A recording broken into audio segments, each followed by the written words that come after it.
Vamos agora à entrevista do dia com Maria Lídia Flandoli. Pedidos de CPI empacam no Legislativo Estadual e no Federal, mobilizando forças políticas contrárias. A CPI da Petrobras, então, foi parar até no Supremo Tribunal Federal. Para falar do crescente vigor na luta política nesse ano eleitoral, recebemos hoje o deputado estadual Carlos Neder, que está na terceira legislatura, sempre eleito pelo PT. Carlos Neder foi secretário da Saúde na gestão Luísa Erundina. Muito obrigada por estar conosco. Eu quero começar exatamente com esse assunto atual que é CPI. E as investidas para a instalação de uma CPI na Assembleia Legislativa de São Paulo, CPI sobre o tal cartel dos trens e a denúncia de pagamento de propina para agentes públicos em governos do PSDB, coisa que já está no Ministério Público, já tem aí um encaminhamento, entretanto, vocês não conseguiram instalar a CPI na Assembleia Legislativa. Eu sei que haviam colhido quase o número necessário de assinaturas. Em que pé que ficou? Boa noite, Maria Lídia. De fato, nós temos uma dificuldade muito grande em instalar uma CPI para valer na Assembleia Legislativa, porque não há interesse por parte do governo de que a investigação se faça com autonomia, indo a fundo no esclarecimento das denúncias.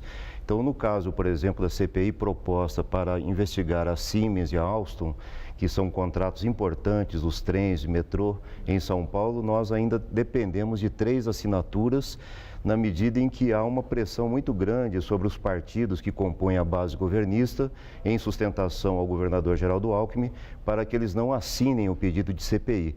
E, infelizmente, com isso, o tempo vai passando e a investigação não acontece como deveria. Bom, a gente vê que chefe de executivo não quer saber de CPI de jeito nenhum. Isso mesmo que o senhor acabou de descrever está acontecendo lá no Congresso Nacional, uma resistência muito grande do governo Dilma em relação à tal CPI da Petrobras, tanto que a contrapartida foi uma proposta de uma CPI ampla para investigar esse cartel também dos trens e para investigar irregularidades no Porto de Suape, além das investigações das denúncias à Petrobras. Uma CPI ampla. O senhor acha que isso funciona como está sendo proposto? A oposição não quer saber, já foi parar no Supremo também.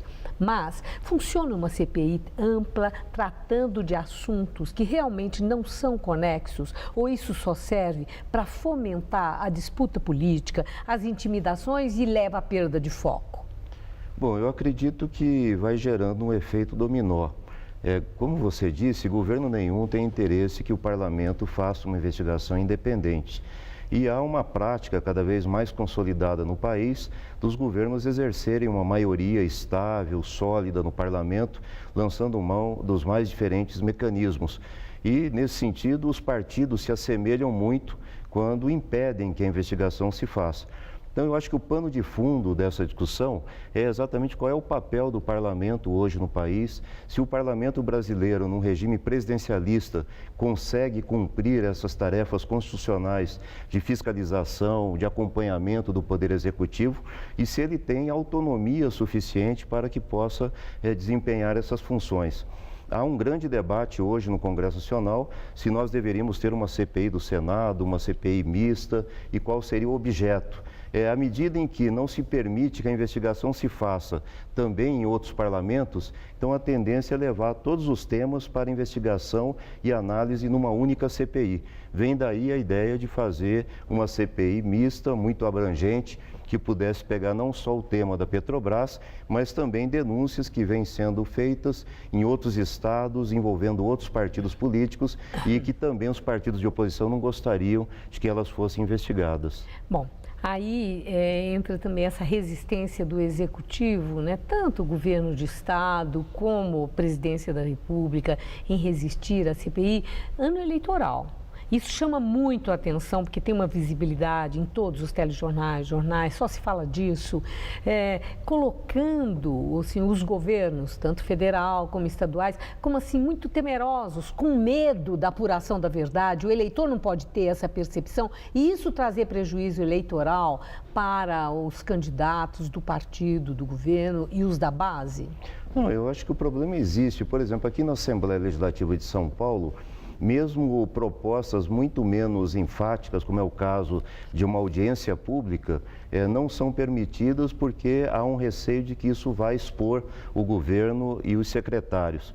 Eu propus, por exemplo, e há um mês tento aprovar da Assembleia Legislativa, uma audiência pública para nós discutirmos quais são os critérios para a instalação de unidades prisionais no estado de São Paulo. Aparentemente um tema bobo, que não deveria preocupar, mas dada a expansão que temos nas unidades prisionais no estado, é legítimo que a população saiba por que este município e não outro foi escolhido. A base governista não permite que essa investigação se faça.